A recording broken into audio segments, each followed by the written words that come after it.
Hello everyone, स्वागत है आप सभी का आपके इस प्यारे से प्लेटफॉर्म पे। तो आज की इस वीडियो में हम बात करने वाले हैं ए चाइल्ड इज़ बॉर्न। इस चैप्टर का समरी बात करने वाले हैं। और इस वीडियो में या फिर हमारे चैनल पे ना कि सिर्फ समरी की बात करी जाती है, बल्कि इस चैप्टर के रिगार्डिंग जो जो भी इंपॉर्टेंट पॉइंट्स होते हैं उस चीज़ के बारे में भी डिस्कशन किए जाते हैं। तो इंपॉर्टेंट पॉइंट्स या फिर की पॉइंट्स को जो कि MCQ में आता है उसको हम वीडियो के सबसे लास्ट में डिस्कस करते हैं। तो वीडियो को शुरू से लेकर अंत तक जरूर देखिएगा और वीडियो पसंद आएगा तो प्लीज़ एक लाइक कर दीजिएगा, ठीक है। इस बॉन्ड सबसे पहले हम इसके बारे में थोड़ा सा ओवरव्यू देख लेते हैं, ठीक है। अबाउट द चैप्टर चैप्टर कौन सा है? ए चाइल्ड इज बॉर्न, है ना। ए चाइल्ड इज बॉर्न है चैप्टर, ओके। और इस चैप्टर के राइटर कौन है? Germaine Greer. जब भी कोई बच्चा जन्म लेता है तो वो नीचे धरती पे गिरता है, तो ग्रीड यहाँ पर से याद रख सकते हो आप थ्रू ट्रिक्स, ठीक है। थीम इस चैप्टर का क्या है? This essay explores the social culture and emotional aspects of child birth and motherhood, specially focusing on traditional practice versus modern medicine. देखिए, इस चैप्टर में मेनली किस चीज़ के बारे में एक्सप्लोर किया गया है? तो ये सोशल कल्चरली और इमोशनली एस्पेक्ट्स के बारे में किस तरीके से बच्चों का पालन पोषण होता है, या फिर मदर्स का क्या सोसाइटी में ट्रेडिशंस होते हैं, उस चीज़ के बारे में डिस्कस करी गई है। स्पेशली फोकस किया गया है ट्रेडिशंस के बारे में इस चैप्टर में, ठीक है, जो कि ट्रेडिशन हो और मॉडर्न मेडिसिन के बारे में इस चैप्टर में डिस्कस किया गया है। तो आपको क्या करना है, ये चैप्टर थोड़ा सा कन्फ्यूजन है, लेकिन अगर आप इसको घर से रिलेट करके देखोगे, ठीक है, आप अपनी फैमिली से रिलेट करके देखो, ठीक है, आप अपनी मम्मी से रिलेट करके देखो, तो ये चैप्टर आपको अच्छे तरीके से समझ आ जाएगा, ठीक है। तो चलिए सबसे पहले हम लोग समरी को स्टार्ट करते हैं, ठीक है। समरी यहाँ पे क्या है? ए child is born is an एशे। पहला क्वेश्चन है कि ऐसे है ये, तो आपको याद रखना है कि ऑब्जेक्टिव में पूछा जाएगा कि ऐसे है ये फिर क्या है, शॉर्ट स्टोरी है, स्पीच है, क्या है। तो ए चाइल्ड इज बॉर्न जो है वो एक तरह का ऐसे है जो कि जर्मन ग्रीड के द्वारा लिखा गया है, ठीक है। इस ऐसे में उन्होंने फोकस किया है on the social culture aspect regarding parent child and child family relationship. ये ए चाइल्ड इज बॉर्न जो है वो एक तरह का ऐसे है जो कि जर्मन ग्रीड के द्वारा लिखा गया है। और इस चैप्टर में कल्चरली सोशली किस तरीके से बच्चे की पालन पोषण होती है, पेरेंट की पालन पोषण होती है, पूरी फैमिली के द्वारा देखी जाती है, तो इस चीज़ के बारे में इस चैप्टर में डिस्कस करी गई है ए चाइल्ड इज बॉर्न के चैप्टर में। समझ गए बात को?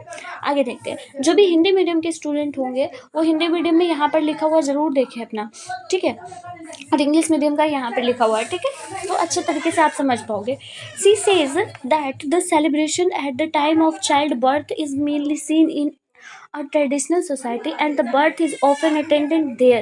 When a girl is pregnant for the first time, she goes to mother's house. She receives love from all the members of the family, and all the activities are like to be celebrated there. Celebrations there. देखिए, she says, German green कहती है इस ऐसे में कि child birth जो है वो मेनली एक ट्रेडिशनल सोसाइटी है जो कि सेलिब्रेट किया जाता है तब जब कोई लड़की प्रेग्नेंट होती है और वो अपना पहला बर्थ देती है, यानी कि पहला जन्म देती है, पहले बच्चों का जन्म देती है, तब ये सेलिब्रेशंस होते हैं, ठीक है। तब उस टाइम पे जो लड़की है वो अपनी माँ के घर जाती है, शादी के बाद माँ के घर जाती है, ठीक है। माँ के घर जाती है, वहाँ से बहुत सारा लव केयर ये सब कुछ पाती है, क्योंकि वहाँ पे माँ के घर में इसे काम करने के लिए नहीं दिया जाता है। बहुत अच्छे तरीके से माँ संभाल कर रखती है, कुछ भी इधर उधर नहीं होने देती है, ठीक है। और and all the activities are like celebrations there. मान लो कि जैसा कि जितनी भी एक्टिविटीज़ होते हैं, इतना केयर करना, एक बच्चे का केयर करना, माँ का केयर करना, तो ये सारे एक्टिविटीज़ लगते हैं जैसे कि सेलिब्रेशन से, क्योंकि ऑल द टाइम लड़की लोग का काम ही करना पड़ता है, लेकिन जब ये टाइम होता है ना तो इस टाइम पे उनका बहुत ख्याल रखा जाता है, इसीलिए ऐसा लगता है। जर्मन ग्रीन कहती है कि ये सेलिब्रेशंस की तरह लगता है, ठीक है। आगे देखते हैं हम लोग। In eastern society all the children are rear together, mother and child both are treated with equal respect, but in technocrat society such a warmness is not seen. देखिए, टेक्नोक्रेट सोसाइटी में ऐसा कुछ नहीं देखा जाता।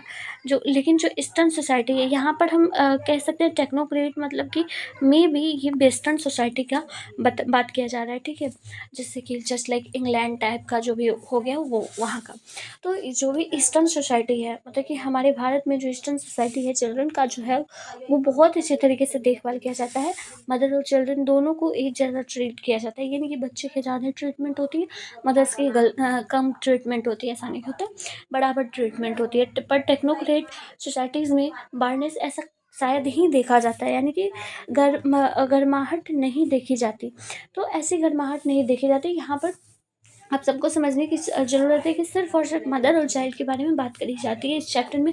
ज़्यादा कुछ खास चैप्टर ये नहीं, आपके एग्ज़ाम के इंपॉर्टेंट पॉइंट ऑफ व्यू से तो उतना ज़्यादा इंपॉर्टेंट है भी नहीं ये चैप्टर, लेकिन आपको जानना ज़रूरी है कि किस चीज़ के बारे में। कुछ कुछ इसके इंपॉर्टेंट पॉइंट्स भी होते हैं इस चैप्टर में, उस इंपॉर्टेंट पॉइंट्स को भी हम लोग देख लेंगे।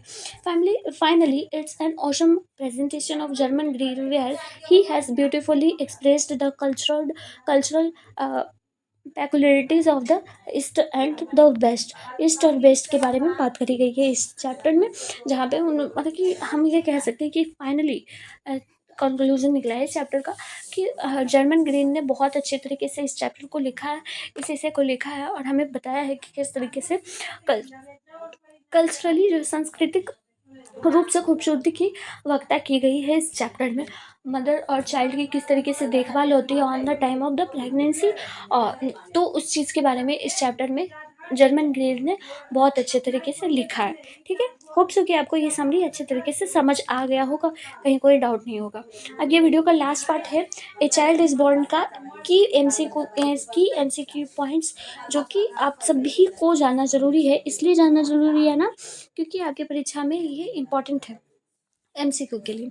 तो पहला पॉइंट क्या है, German grill is the author of a child is born. सबसे पहला पॉइंट जो कि आप सब जान चुके हो, the essay is based on the motherhood and child birth practice. जिस चीज़ के बारे में बताया गया वो चीज़ हम बता चुके हैं आपको। The essay compare traditional child birth to mother medical child birth, यानी कि ये इसे जो है वो कंपेयर कर रहा है ट्रेडिशनल चाइल्ड बर्थ और मॉडर्न मेडिकल चाइल्ड बर्थ। यानी कि समझ लो कि जो एक चाइल्ड बर्थ होता है ट्रेडिशनली तरीके से, ठीक है, और एक चाइल्ड बर्थ होता है मॉडर्न मेडिकल ट्रीटमेंट से, यानी कि दवाई सुई वगैरह जो भी होता है उस चीज़ की वजह से एक चाइल्ड बर्थ होता है, और एक नॉर्मल ट्रीटमेंट होता है, उस चीज़ को कंपेयर किया गया इस ऐसे में, ठीक है। Green praises traditional midwives in rural societies में ऐसा होता है। ट्रेडिशनल जो होता है वो रूरल सोसाइटीज़ में होता है ट्रेडिशनल चाइल्ड बर्थ, ऐसा जर्मन ग्रीड कहती है और ऐसा सही भी है, ठीक है। In traditional society child birth is a social event not a medical emergency. Traditional societies में जैसा हम लोगों का कल्चर है, इंडिया में जैसा कल्चर है, उस सोसाइटी में चाइल्ड बर्थ को सोशल इवेंट माना गया, ना कि मेडिकल इमरजेंसी माना गया। मेडिकल इमरजेंसी नहीं माना गया, ये एक तरह का सोशल इवेंट माना गया। समझ गए बात को। अगला पॉइंट है, the author criticise the cold and mechanical environment of hospitals. Author ने क्रिटिसाइज किया है इस चैप्टर में कोल्ड और मैकेनिकल एनवायरनमेंट हॉस्पिटल्स का भी, कि किस तरीके का होता है, किस तरीके का ट्रीटमेंट दिया जाता है। मतलब कि पैसों वालों का ज़्यादा ट्रीटमेंट अच्छा होता है, बिना पैसे वालों का ट्रीटमेंट उतना खास कोई नहीं होता है। तो इस चीज़ के बारे में भी डिस्कस करी गई है।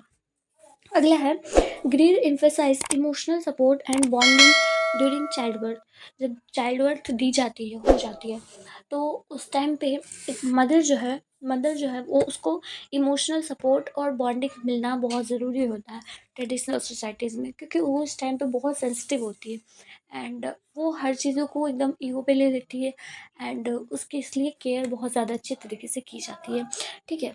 अगला क्या है, women knowledge and experience are valuable in traditional child birth. Women की जो नॉलेज है और एक्सपीरियंस है वो ट्रेडिशनल सोसाइटी में बढ़ जाती है, उसकी वैल्यू बहुत बढ़ जाती है। समझ गए। In traditional system, childbirth is seen as a natural and empowering process.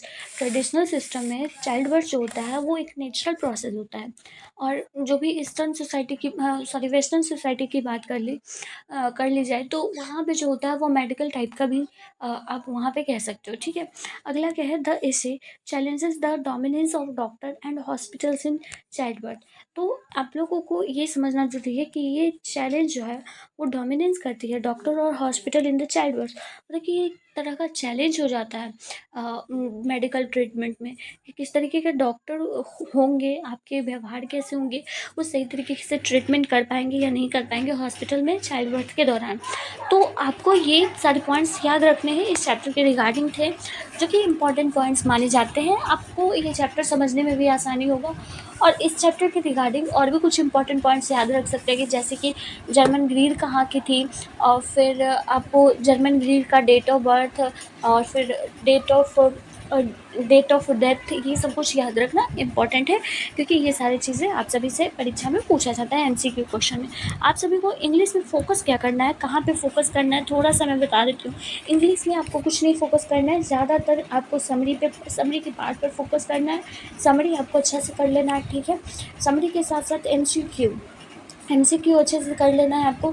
Short questions की प्रैक्टिस कर लेनी है, शॉर्ट क्वेश्चंस की प्रैक्टिस कर ली, और लॉन्ग क्वेश्चन तो समरी में ही आ जाता है, तो ये इतना चीज़ को आपको प्रैक्टिस कर लेना है। एमसीक्यू अगर बुक का आप लोग अच्छे तरीके से पढ़ लेते हो, जो कि स्टोरी ऑफ इंग्लिश और रेनबो बुक दोनों का कर लेते हो, तो 40 यहाँ से कवर हो जाते हैं।